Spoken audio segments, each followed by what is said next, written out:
di antara semua ibadah itu pasti tidak cocok dengan hawa nafsu, itu pasti. Sholat subuh itu berat, kenapa? Tidak cocok dengan hawa nafsu. Puasa itu juga berat karena tidak cocok dengan hawa nafsu. Hawa nafsu inginnya makan, minum terus.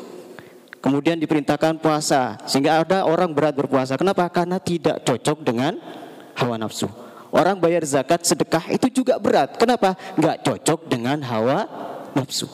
Tapi ada satu ibadah yang diperintahkan oleh Allah Subhanahu wa taala cocok dengan hawa nafsu, yaitu adalah pernikahan.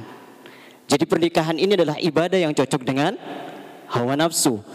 Dia seseorang laki-laki dan seorang perempuan bisa memberikan hasrat fitrahnya kepada masing-masing pasangannya, itu halal, dilegalkan oleh Allah Subhanahu wa taala. Bahkan cium tangannya, bersalaman sudah dapat pahala. Sudah salaman?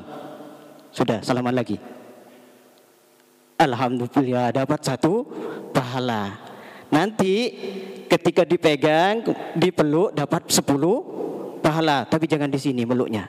Ya. Belum lagi misalnya dan seterusnya. Itu pahalanya lebih banyak.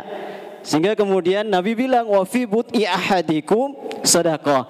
Kau menyentuh suamimu atau istrimu itu sedekah. Sehingga nanti bilang masing-masing, aku mau sedekah. Itu dapat pahala. Jadi di antara ibadah yang sesuai dengan hawa nafsu itu adalah pernikahan. Kemudian yang kedua yang ingin saya sampaikan adalah dari penelitian, karena saya seorang dosen.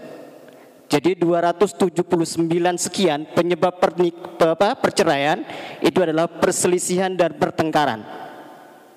Yang paling banyak dibanding faktor ekonomi dan sebagainya, poligami, KDRT dan sebagainya. Oleh karena itu, perselisihan dan pertengkaran ini harus di manajemen dengan yang baik. Biasanya perselisihan atau pertengkaran itu terjadi karena masing-masing itu memakai hukum kardimisme. Masing-masing kardi maunya sendiri, karba bibi. Oleh karena itu ketika sudah menikah maka kardimisme tidak ada, bukan saya lagi tapi kami atau kita. Oleh karena itu maka ketika orang menikah sudah disahkan oleh agama, maka dia harus mengikuti hukum-hukumnya Allah Subhanahu wa taala. Jadi ikuti apa perintah Allah. Apa itu perintah Allah? Yang pertama, ini diingat-ingat semuanya, dan juga mengingatkan bagi saya sendiri, perintah Allah bukan perintah saya. Wa ashiruhunna bil ma'ruf, pergauli istrimu itu dengan baik. Demikian juga, jadi masing-masing mempergauli istrinya, suaminya itu dengan sebaik-baiknya. Artinya apa? Bersenda gurau, bermain, merayu dan sebagainya. Sekarang halal, silakan nanti. Jadi kemudian juga berkata-kata yang bagus, tidak membebani sesuami atau tidak membebani istri apa yang tidak dimampui. Kemudian nanti itu yang muzaffaf katanya di kitab itu, bulan madu jangan to the point.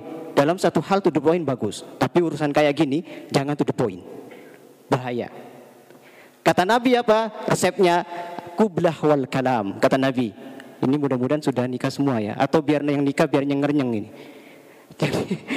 Jadi Nabi itu melarang orang mendatangi istrinya itu langsung, tapi beliau mengatakan qublah wal kalam, cium, sentuh, omong-omongan, jangan to the point. Gak boleh, Nabi memakruhkan. Jadi bisa ngomong-ngomong sampai kemudian nyenger-nyeng muncul. Saya itu nggak tahu bahasa nyenger-nyeng itu, katanya dosen saya dulu, bahasa paling tinggi adalah bahasa ketika tidak ada padanan katanya di kamus. Coba cari kata nyenger-nyeng itu apa? Ternyata memang tidak ada itu. Jadi ketika sudah muncul nyenger-nyeng, ini bagi yang sudah, itu langsung boleh gitu. Tapi kalau belum jangan gitu ya. Nah itu bisa membuat cepat punya anak, dan anaknya itu insya Allah solehah. Jadi kalau bisa dua-duanya sama nyenger-nyengnya. Ketika sudah nyaman nyenger-nyengnya baru boleh. Itu insya Allah anaknya anak yang soleh dan solehah. Kemudian jangan lupa doa. Kalau nggak bisa doa, nggak hafal, sebentar aku tak baca doa di HP kan, itu kan ada. Nah, Kenapa? Ini penting karena untuk menjadi anak yang soleh itu prosesnya harus soleh, tata caranya juga soleh. Termasuk adalah berdoa terlebih dahulu agar tidak setan ikut-ikut. Nah, ketika sudah ikut-ikut, maka anak ini nanti susah diingetin. Yang terakhir yang ingin saya sampaikan bahwa ada 4T ini kalau tidak salah. Kalau ingin menjadi pernikahan yang sakinah mawaddah warahmah, yang pertama adalah tafahum, saling memahami. Karakter istri, karakter suami harus masing-masing memahami. Kesukaan istri, kesukaan suami harus benar-benar paham. Yang kedua, tasyawur. Segala sesuatu harus dimusyawarahkan. Jangan karpa tibi. Meskipun laki-laki adalah pemimpin. Kemudian ta'awun, saling tolong menolong. Kalau istri sibuk masak dan sebagainya dibantu. Demikian juga suami sibuk bisa dibantu, ta'awun. Kemudian yang terakhir ini yang penting, ta'afuf, saling memaafkan. Karena masing-masing pasti punya salah, jadi saling berebut maaf. Jadi tasyawur, ta'awun, kemudian ta'afuf, kemudian satunya lagi apa lagi tadi? Ta'afuf, tasyawur, ta'awun, saling tolong menolong dan sebagainya. Saya kira itu nggih. Mudah-mudahan hal yang singkat ini yang menjadi pesan bagi kedua mempelai, pengantin baru maupun pengantin lama seperti saya, mudah-mudahan ini menjadi pengingat bagi saya. Kurang lebihnya mohon maaf. Wallahul muwaffiq ila aqwamit thoriq. Wassalamualaikum warahmatullahi wabarakatuh.